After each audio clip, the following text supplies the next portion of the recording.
वेगवान स्वरूपात सुरुवात करूयात। बुलढाण्याच्या शेगाव तालुक्यातील केस गळती प्रकरणाला आता गंभीर वळण लागलेलं आहे। केस गळतीनंतर आता नख तुटायला सुरुवात झाली आहे। केस गळती झालेल्यांची नख कमजोर होऊन तुटत असल्याचं समोर आलंय।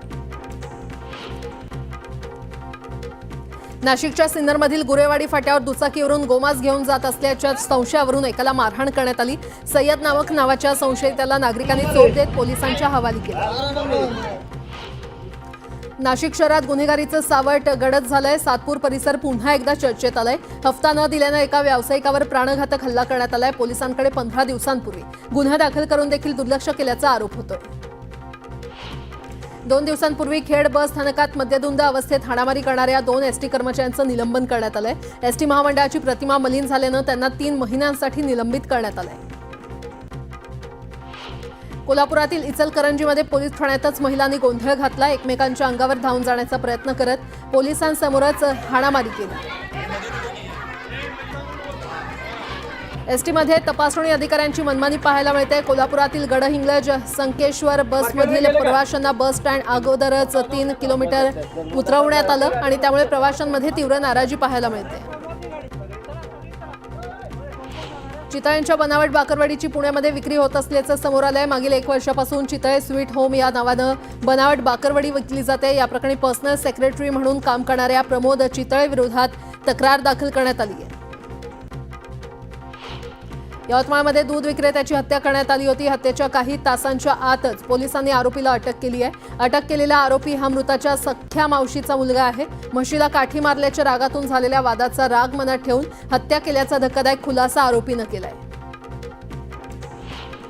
बीडच्या केज शहरात चिकन विक्रीच्या वादातून अल्पवयीन मुलाला उचलून आपटल्यानं त्याचा जागीच मृत्यू झाला। या प्रकरणात केज पोलिसात गुन्हा दाखल करण्यात आला असून अधिक तपास सुरू आहे। खेडमध्ये ताडगोळे गटारात धुणं विक्रेत्याला महागात पडलंय। विक्रीसाठी आणलेले ताडगोळे गटारात धुतल्यानं झारखंडच्या व्यक्तीवर खेड पोलीस ठाण्यात गुन्हा दाखल करण्यात आलाय। चंद्रपूरच्या ताडोबा अंधारी व्याघ्र प्रकल्पात कोर आणि बफर भागात मुबलक व्याघ्र दर्शन होत असल्यानं पर्यटक सुखावलेत। यावेळी वनमजुरानं कामादरम्यान त्याची झाडावर पॅन्ट ठेवली होती। खेळण्यासाठी आलेल्या वाघाच्या बछड्यानं ही पॅन्ट खाली खेचण्यासाठी झाडावर चढत ती खाली खेचून खेळू लागला। या मनमोहक दृश्यांची सर्वच पर्यटकांना भुरळ पडली। महाड शहरात खाण्याच्या शोधात माकडांच्या टोळक्यानं शहरात शिरकाव केला। झाडावरील आंबे, अंगणातील वाळत घातलेले वाळवणाचे पदार्थ याचं नुकसान माकडांनी केलंय आणि त्यामुळे वन विभागानं माकडांचा बंदोबस्त करावा अशी मागणी होती। मालवणच्या राजकोटमध्ये नव्यानं उभारण्यात येत असलेल्या शिवरायांच्या पुतळ्याच्या कामाला वेग आलाय। 95% जास्त काम पूर्ण झालं असून महाराष्ट्र दिनी पुतळ्याचं अनावरण केलं जाणार असल्याचं कळतंय। अमरावती विमानतळाचं उद्घाटन थाटात संपन्न झालं। मात्र उद्घाटनाच्या वेळी नामांतराचा वाद उफाळून आला। विमानतळाला पंजाबराव देशमुखांचं नाव देण्याची मागणी असताना संत गुलाबराव महाराजांचं नाव समोर आलं। संत शेख मोहम्मद महाराज मंदिर जीर्णोद्धारावरून अहिल्यानगर शहरात तणावाचं वातावरण आहे। आजपासून यात्रोत्सव समितीनं बेमुदत बंदची हाक दिली आहे। नांदेडमध्ये पाणीपुरी खाल्ल्यानं विद्यार्थ्यांना विषबाधा झाली आहे। शासकीय रुग्णालयामध्ये 31 विद्यार्थ्यांवर उपचार सुरू आहेत। सर्वांची प्रकृती स्थिर असल्याची माहिती डॉक्टरांनी दिली आहे। धाराशिवच्या उमरगा तालुक्यातील कराळी गावात अन्नातून 80 लोकांना विषबाधा झाली। जागरण गोंधळाच्या कार्यक्रमानंतर अनेकांना उलटी आणि चक्कर येऊ लागल्यानं त्यांना उपजिल्हा रुग्णालयामध्ये दाखल केलं। ठाणे जिल्ह्यातील खडवलीत खासगी वसतिगृहातील 2 अल्पवयीन मुलींवर लैंगिक अत्याचार केल्याची धक्कादायक घटना उघडकीस आली आहे। एवढंच नव्हे तर मुलांना बेदम मारहाण झाल्याचंही समोर आलंय। या मुलांना शासकीय बालगृहात ठेवण्यात आलं असून पीडित मुलींची नीलम गोऱ्हे यांनी भेट घेत आश्रमशाळांवर कठोर कारवाईचे निर्देश दिलेत। लातूर जिल्हा परिषद आणि पंचायत समितीच्या वतीनं 1 दिवस गावकऱ्यांसोबत या उपक्रमाअंतर्गत ग्रामदरबार भरवण्यात आला। ग्रामस्थांना विविध योजनांची माहिती देत गावकऱ्यांच्या समस्यांचं निराकरण करण्यात आलं। श्री क्षेत्र चौंडी विकास आराखड्यासंदर्भातील कार्यवाही तातडीनं करण्याचे निर्देश सभापती राम शिंदे यांनी दिलेत। लवकरच श्री क्षेत्र चौंडी इथे मंत्रिमंडळाची बैठक होणार आहे। राज्यात शेतकरी आत्महत्येचं सत्र सुरूच आहे। जानेवारी ते मार्च महिन्यात केवळ मराठवाड्यात 269 शेतकऱ्यांनी आत्महत्या केली आहे। कर्जबाजारीपणा, शेती नुकसान या कारणामुळे दिवसात सरासरी 3 शेतकरी आत्महत्या करत असल्याचं धक्कादायक वास्तव समोर आलंय। भुसावळ नगर परिषदेच्या आस्थापना विभागामार्फत सफाई कर्मचाऱ्यांना विविध समस्यांचा सामना करावा लागतोय। त्यामुळे सफाई कामगारांनी पालिकेवर धडक मोर्चा काढला। अनेकदा अधिकाऱ्यांना पैसे देऊनही काम होत नसल्याचा गंभीर आरोपही कामगारांनी केलाय।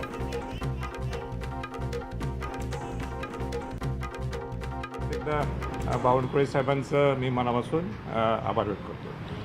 वाघ्या कुत्र्या संदर्भात देखील तुमच्याकडनं पत्रव्यवहार वारंवार आपल्याला होताना पाहायला मिळतो। या संदर्भात काही चर्चा किंवा नेमकं काय नाही, वाघ्या कुत्र्याच्या बाबतीत मी सविस्तर सांगितलेले, कुठलाही इतिहास नसताना शिवाजी महाराजांच्या समाधीच्या बाजूला तो उभा केलेला दंतकथेतून निर्माण झालेलं ते पात्र आहे आणि माझी पहिल्या दिवशीपासून भूमिका आहे आणि ती राहिली आहे। ती कुत्रं तिथनं हटवायला पाहिजे।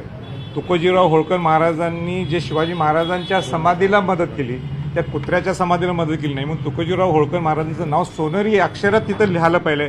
हे रायगड प्राधिकरणचे अध्यक्ष या नात्याने मी ती जबाबदारी सुद्धा घेतलेली। माझी मुख्यमंत्री महोदयांची सुद्धा चर्चा झालेली आहे। मुख्यमंत्री महोदयांनी सुद्धा सांगितलेलं की मी लवकर समिती स्थापन करणार आहे। आज मी मुंबईत आलोय, मुख्यमंत्री महोदय सुद्धा मला त्या वाघ्या कुत्र्याच्या संदर्भात काढण्याच्या संदर्भात आज मला ती वेळ देण्यात, आज किंवा उद्या वेळ देण्यात आणि सविस्तरपणे माझी ती चर्चा होईल। अमित शाह गृहमंत्री हे येणार होते रायगडला, म्हणून मी विषय थोडा वेळ थांबवला होता आणि कुठलीही डेडलाईन आमची नाही आहे। पण दंतकथेतून तयार झालेलं कुत्रं हे तिथं शिवाजी महाराजांच्या समाधीच्या बाजूला राहणं हे चुकीचं आहे आणि म्हणून हा माझा तो प्रयत्न आहे आणि तो निश्चित सरकार त्याच्यात दखल घेईल ही मी अपेक्षा ठेवतो। आज मुख्यमंत्री से मिलने के लिए पहुंचे थे सर, आज का विषय क्या था, किस बाबत चर्चा हुई? नहीं, आज कोई राजकीय चर्चा नहीं हुई। मैं वो महसूल मंत्री है, कोल्हापुर डिस्ट्रिक्ट क्रिकेट एसोसिएशन के एक इंटरनेशनल स्टेडियम वो महसूल खाते की ज़मीन है।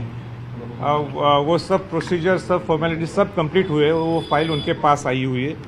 वो उनको मैं दरखास्त करने के लिए आया था कि आप इमीडिएटली वो सैंक्शन कर दीजिए। यानी जैसे मुंबई में इंटरनेशनल स्टेडियम है, पुणे में है, नागपुर में, वैसे एक कोल्हापुर में भी हो सकता है। कोल्हापुर का उसका फ़ायदा सब वेस्टर्न महाराष्ट्र और कोकण बेल्ट के सब जिलों को होगा, इसलिए मैं आज मेरी मीटिंग हुई। सर, शिवस्मारक हे राजभवनाच्या जागेवर झालं पाहिजे अशी मागणी उदयनराजेंनी केली होती। आता त्याला उद्धव ठाकरे यांनी पाठिंबा दिलेला आहे। नाही, मुंबईत शिवाजी महाराजांचं स्मारक व्हायला पाहिजे, त्याबद्दल काही दुमत नाही आहे।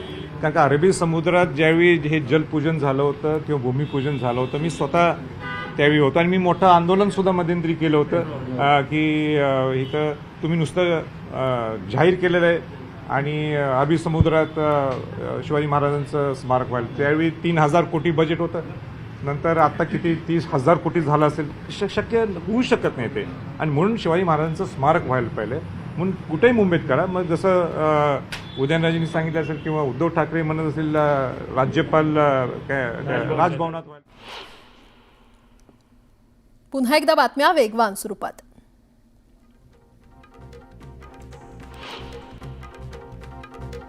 दौंड रेल्वे स्थानकात 1 महिन्यापासून लिफ्ट बंद आहे आणि त्यामुळे प्रवाशांनी संताप व्यक्त केलाय। रुग्ण आणि ज्येष्ठ नागरिकांना रेल्वे स्थानकावर जाण्यासाठी नाईलाजास्तव मोठ्या दादरच्या पायऱ्या चढून जावं लागतंय।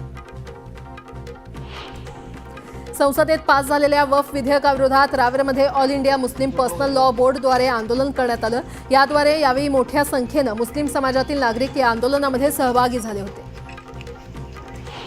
कुपोषणाचं प्रमाण कमी व्हावं, बालकांच्या मृत्यूचा दर कमी व्हावा या उद्देशाने राज्यात पोषण पंधरवडा राबवण्यात येतोय। लातूरमध्ये विविध गावातील विविध अंगणवाडीच्या माध्यमातून गरोदर मातांच्या आरोग्याची काळजी घेतली जाते।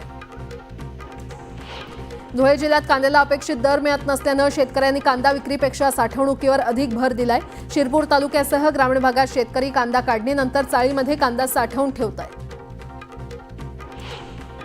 जळगावच्या भुसावळमधील कुन्हेपानाचे येथे खंडेरायाचा यात्रोत्सव पार पडला। परंपरेनुसार कालिका माता मंदिरापासून बारीवाड्यापर्यंत 12 गाड्या ओढण्यात आल्या। अहिल्यानगर जिल्ह्यातील कर्जत तालुक्यातील ताजुगाव शिवारात तिघांचा बुडून मृत्यू झालाय। पाण्याचा अंदाज न आल्यानं 2 सख्या बहिणी बुडाल्या। त्यांना वाचवण्यासाठी गेलेल्या ग्रामपंचायत कर्मचाऱ्याचाही मृत्यू झालाय। शेतीच्या मशागतीचे दिवस जवळ आल्यानं ठिकठिकाणी बैल बाजारात बैलांची खरेदी विक्री सुरू झाली आहे। मात्र बैल बाजारात जनावरांसाठी लागणाऱ्या सुविधा उपलब्ध नसल्यानं शेतकऱ्यांनी नाराजी व्यक्त केली आहे। गोंदिया जिल्ह्यामध्ये थकीत विद्युत बिलामुळे 69 शाळांचा वीज पुरवठा खंडित करण्यात आलाय. ऐन परीक्षेच्या काळात उष्णतेमुळे विद्यार्थ्यांची गैरसोय झाली आहे, तर जिल्ह्यातील शाळांवर 5,80,000चं विद्युत बिल थकीत आहे. यंदा उसाचा गळीत हंगाम सप्ताह समाप्त झालेला आहे आणि या हंगामात एकूण 200 कारखाने सुरू झाले होते. त्यापैकी 199 कारखान्यांची धुराडी बंद झाली आहे. राज्यात एकमेव पुणे जिल्ह्यातील विघ्नहर सहकारी साखर कारखाना सुरू आहे, तोही 8 दिवसात बंद होईल. दरम्यान बुधवार अखेर 80 लाख टन निव्वळ साखर उत्पादन झाले. धाराशिवमध्ये आई येडेश्वरीच्या चैत्र पौर्णिमेची यात्रा उत्साहात सुरू आहे. यात्रेच्या चौथ्या दिवशी जोरदार आतिषबाजी करण्यात आली. मनमोहक आतिषबाजीनं येडेश्वरी देवीचा मंदिर परिसर उजळून निघाला. विविध मूलभूत सुविधांच्या मागणीसाठी नागरिकांनी प्रशासनाविरोधात भजन आंदोलन केलं. ग्रामस्थांनी भक्तिमार्गाचा अवलंब करत लाक्षणिक उपोषण केलं. लोणावळा नगरपरिषदेच्या वतीनं इंद्रायणी नदीपात्रात जलपर्णी काढण्याच्या कामाला सुरुवात झाली आहे. नदीपात्रात मोठ्या प्रमाणात जलपर्णी पसरली होती. वारंवार तक्रार केल्यानंतर इंद्रायणीतील जलपर्णी काढण्यास सुरुवात करण्यात आली आहे.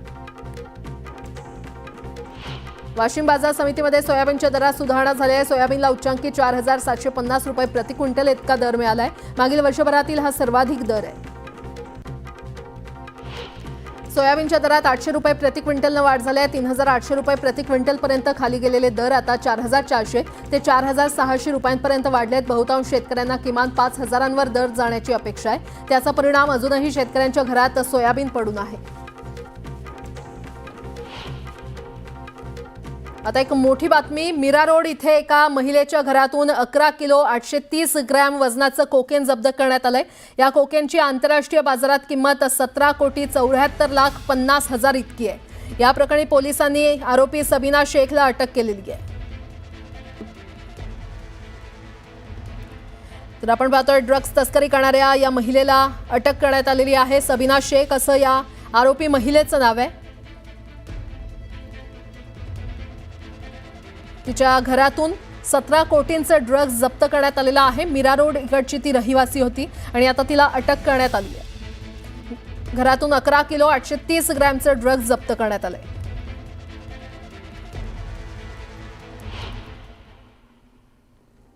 गोंदियाच्या देवरी तालुक्यातील महाराष्ट्र छत्तीसगड तपासणी नाक्यावर बर्निंग कारचा थरार पाहायला मिळाला. आगीमध्ये संपूर्ण कार जळून खाक झाली आहे. रायगडच्या कर्जतमध्ये 2 चिमुकलींवर लैंगिक अत्याचार केल्याची धक्कादायक घटना समोर आली आहे. करण दीपक पाटील या विकृतानं स्कूल बसमध्येच मुलींवर लैंगिक अत्याचार केल्याचं उघडकीस आलंय. पोलिसांकडून या नराधमाला अटक करण्यात आली. वर्ध्यात कत्तलीसाठी नेणाऱ्या 53 म्हशीच्या पाडसांची सुटका करण्यात आली आहे. हिंगणघाटच्या कलोडे चौकात सापळा रचत स्थानिक पोलिसांनी कारवाई केली आहे. या प्रकरणी 5 आरोपींना अटक केली असून 40,65,000चा मुद्देमाल जप्त करण्यात आलाय.